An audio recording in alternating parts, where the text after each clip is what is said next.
what did you have for lunch? Steak and salad. Ikaw, Kuya Noel. Sinigang na baboy. Yay! What did you have for lunch? Chicken. What's your Wait. favorite part? Private part. What did you have for lunch? Chicken quesadilla po. Wow, yun lang? Okay. Tsaka ano? Matcha po. Matcha. Matcha, sarap. Very good for summer. Thank you.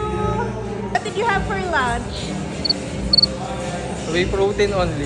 Ang pogi ng coach ko. Whey protein. Woohoo! Ikaw, what did you have for lunch? Isda, Doc. Yay, fish! And nag-rice ka? Hindi, Doc. Hindi. Diet. Wow, fish only! Fish only. Wow! Okay, thank you!